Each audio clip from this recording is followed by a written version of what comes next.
let's build the weighted quick union program in Visual Studio. So the first thing we want to do is we want to close this out, open up Visual Studio. Okay, we're going to again create a new project. This one is going to be a console app as usual. We're going to call it weighted quick union, and it's going to be on the desktop. Push enter, or probably create. Let's see what happens here. Oh, it's okay. All right, so we're good to go. We've got our weighted quick union. We don't need that. We can get rid of all this code here. Weighted quick union. The weighted quick union. I'll just do this. Weighted quick union algorithm. Okay. We're not using IOStream. We are going to, because that's for C++. I know I do use CPP files, but you can run C code here too. So standard IO. Okay, .h. Okay, Control S. We're going to again, let's define, and I'm going to go with 25. I know that in the code it's showing 10,000, but okay. So let's start. I want to, as we go, we'll explain every step, every line in the code. So int I, these are just our counters. I, J are our counters. P and Q are the index. Okay, for in the array. T is the temporary variable, just like quick find. We have the array set ID is going to be n, so 25 components. But here we are going to have the size of that particular tree at that location. If that's the head or the parent or the set name, okay, what's the size? That's what's stored in SZ, okay, at location n. Okay, so let's stop that. So this is just array, the value, variable declaration and array declaration. Okay, so first thing, like we did in quick find, we have to go through the array and set the index, okay, or the object, okay, to be in its own set. Okay, so we're going to do that first. So we have our for loop. So we can say initialize all objects, all elements, objects, whatever you want to call them, so that they are in their own set. Okay, so we'll say, like our for loop, I'm going to use I equals 0, right? I less than n, and then I plus plus. Okay, so we go in here. What happened here? Oops, I forgot to close the brackets and then open the. All right. So here, what we're gonna do is we gotta go set ID at location I to be equal to its index, right? It's part of its own set. And then here we are initializing. So this is the own set, and then here we need to initialize SZ at I, right? Is 1. There's only one element, okay? Because there's element at I, right, is its own parent, and there's no children. Okay, all of them have no child elements, and that's it. So this is, or we could say the tree length of element or object. Let's say object n is 1. Okay, or object I really is. Okay. Okay, so here, this is what's happening here. That's the initialization phase. Okay, now what we need to do is take in inputs, right? So we can get inputs and make connections. Okay, so let's go here. The first thing we need to do is open up our while loop. We're gonna same thing as quick find. So scanf, okay, and we're gonna go %d space %d, and this is p and q we're gonna get, right? I forgot to open up. Here we are. Okay, so take in Butterfingers today. So actually, we should put everything on a new line. That's a good point. Okay, and then we're gonna take in to at p and to q. Okay, so these are the two objects we're taking in, and as long as we take in 2, we're gonna go through the while loop. Okay, you can end the while loop actually by just putting one number. Okay, so we're in the while loop, and now what we need to do is we need to look at go through the array, look for what was stored at p.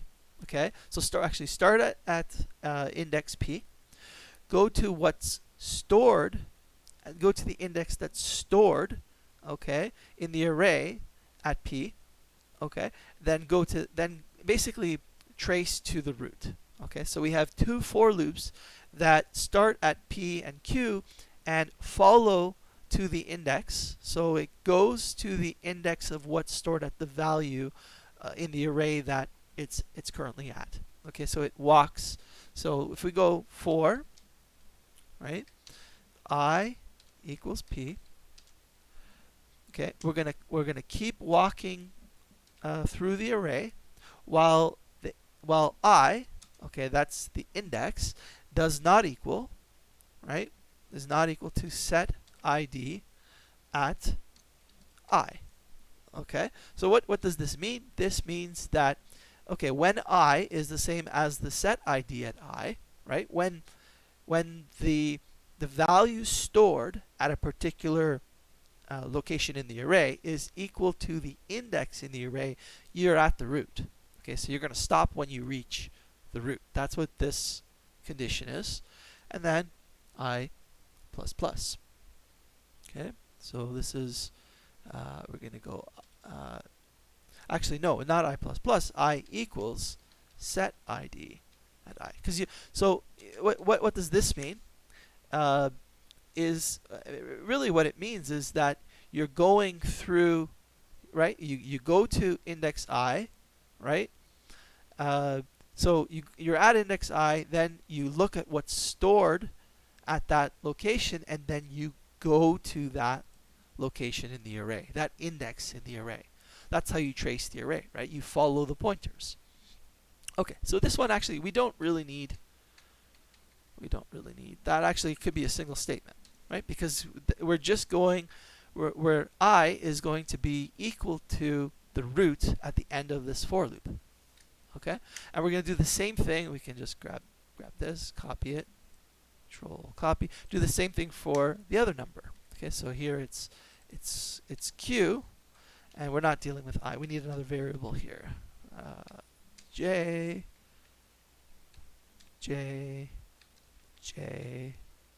because we're starting at q and we're going up to the root. Now, if when you get to the root, the root is, if I is the same as j, right? That means that it's the same, they're part of the same set. So if, right, I equals j, then you don't have to do anything, right? It's just like what happened in quick find. Continue. Go back to the top. This is the this is find, right? And basically, if p and q share the same root,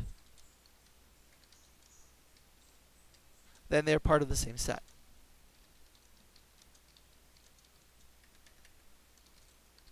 Of the same set, and no join is necessary, so we can do nothing, right? Well, join or union, we do nothing. Get new numbers, right? Get a new pair. We don't do anything. We go back to the top of the we go right back to the top of the while loop. Okay. Okay. So that's that. But now, what if what if they're not? What if they don't share the same root? So here is if they don't share the same root. So union if P and Q do not, they're not part of the same set or share the same root. That's the same thing. Or part of the same set. Okay. Okay. Then we have to make a union. We have to connect them. Okay. So now we have to go in and we have to, because it's weighted quick union, what we need to do, okay, is we need to go, we have to make the root of one of them, right, the one that's shorter, right, is going to point to, is going to become the new root. Okay, so we need to make a union. So let's say if let's go through here. Let's go through here.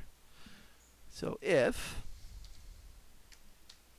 okay, sz at I, okay, is less than sz at j, okay, then what are we going to do? Then what we're going to do is we're going to say set id at I to be equal to j.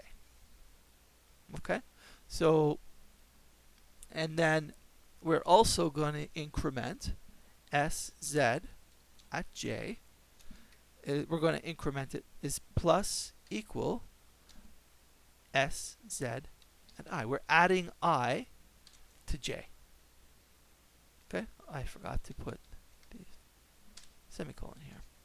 Okay, so if I is less than j, okay, if the length of this branch I is less than that of j, then we're going to attach I to j. I is going to point to j. Okay. So that's what's going to happen there. Otherwise, so else, okay, we're going to go the other way. Set id of j, right, is equal to I. So now j is going to point to I, and sz at I, right, because now I is getting longer, plus equal is added. We're adding s, the size of j, to it. Okay, so now that branch just got longer by the size of j. Okay, so if j is bigger than I, right, the length of it is bigger than I, then what we do is we make I the root or the parent set. Okay, so this weighting, we're weighting based on the length of the branch.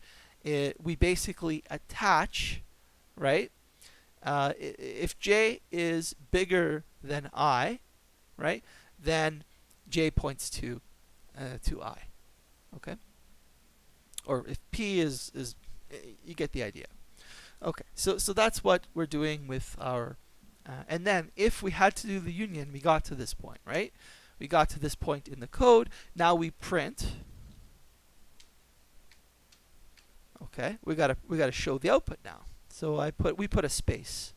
So space, and we go %d, %d. This is just that space is to show that this was added, right? So that we're not on the same lines. And then p, and then q. Okay, and then that's the end of our while loop, and then we can return whatever we want, 1, 0, etc. Okay, so basically this is our weighted, I should say weighted union, right? Depending on which one is longer. Okay, if I is smaller, then then j becomes the new root, right? I gets added to j. If j is smaller, then j gets added to I, and I becomes the new root. Okay, or the new set, we could say. Okay, and you don't have to notice here with the union, we don't have to walk through, right? We don't have to walk through the entire array, right? We don't have to walk through when we want to make a union to check and change all the values, because it's just the objects point to each other and they point to the root. Okay, so let's run this and see. I think we're going to have some errors like we had before. So if we go, because we're running scanf, actually we could go back and disable, right? Let's go here. You're going to see that it's going to have an error. No, we don't want. Scanf is no good. So this one right here. So we go here, we say pragma.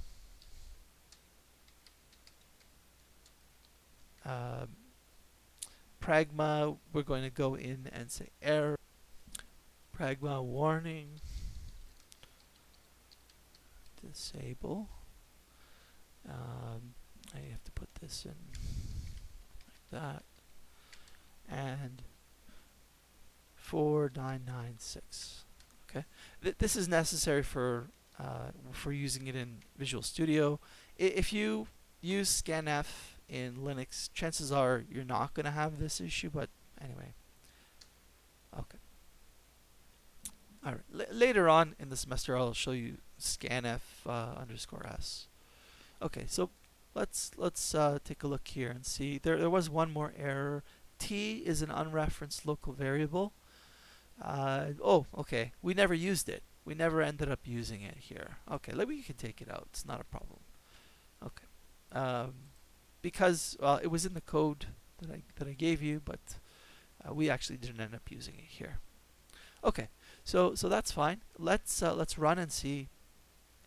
This should work the same as quick, fine, like in terms of the user interface and everything, but it will be faster for unions.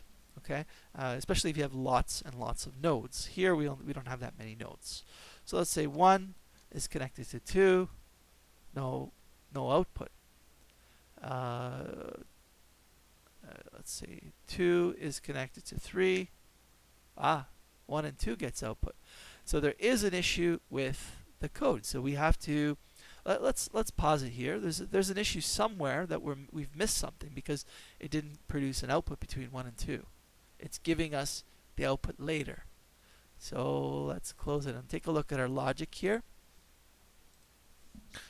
Okay, so what we can do here, we saw that there's some issue in the way that the input is happening. So what we want to do is I want to see what I and J and P and Q are at this point, just before we get to this stage. So let's go here and put so printf. Okay, so these are issues that you get when you're programming, practical issues that you have to work out. So let's say we want to know what I and J are and P and Q are. So let's say I and J equal, and then we'll put percent D, and then comma percent D, right? And then we'll put a space. We'll say P and Q equals percent D,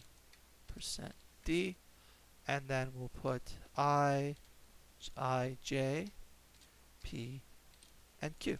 I want to see what the program is seeing at these points, okay? Because I'm wondering if it's an issue with the scanf. Okay, let's run here. Let's run the program and see what happens. So I want 1 and 2, so I'm connecting 1 and 2. I get no output, but I should get an output, right? And then we're going to connect 3 to 4. Now I get 1 and 2. So, and the output is 1 and 2 here. So what's happening has to do with the entry into scanf.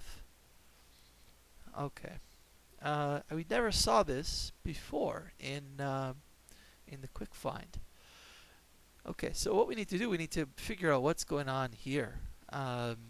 There's something. We might have to flush whatever is in the buffer. Okay, Let's take a look. Okay, let's close this. Okay, I believe I know what the issue is. It's expecting a new line character. Take that out. It was expecting a new line character. My scanf should not have that new line. Okay, so this should work, and that's what we have here, and we are good to go. I believe we shouldn't have any issues. Let's see what happens. Actually, let me undo that, because it's a good test. Actually, I'll get rid of that. It's not a printf, it's a scanf. Okay, let's go there and run it and see how this works. So we should have 1 and 2. Good. And then 2 and 3. Okay, 1 is connected to 3 because, let me see. Yeah, because 2 goes to 1, and then, okay, good. Good, this is working as we expect. Let's do it one last time. We'll do it separately. So we'll do 1 and 2, 3 and 4, and then do the connection. So we'll go 1 and 2, right? We'll go 3 and 4. Okay, nice. And then we'll go 1 connect to 4. It should give nothing, right? It should give no 4, 1. Yeah, 1 and 4, and then 1 is connected to 4. Let's see. Yes. Okay, let's take out that right here. Let's take out this line so that we don't get confused here. Okay. So let's connect. Okay, so let's run. So if we have 1 and 2, we should get output. If we have 3 connect to 4, okay, that means that, so 1 is a child of 2, 3 is a child of 4, okay, and then we want to connect, if we say 1 and 3, then so 1 and 3, then 2 should become a child of 4. So we say 1 and 3, it's giving an output. Oh, it's outputting P and Q, not the, we're not outputting the parents. We do make that connection. We do, so there is an output here because we've made the parent of 1, okay, which is 2, and the parent of 3, which is 4, connect to each other, right? So so basically 2 is pointing to 4. So if I go 2 and 4, it won't have an output because they're already connected. Okay. Yeah, everything works here exactly as it's supposed to. Okay. I hope that you enjoyed this video and that you learned a little bit about some of the practicalities that go with programming. Yeah, just make sure you have no %ns in your scanf, only in printfs. Alright, so thanks very much. I hope you enjoyed the video, and we'll see you next time.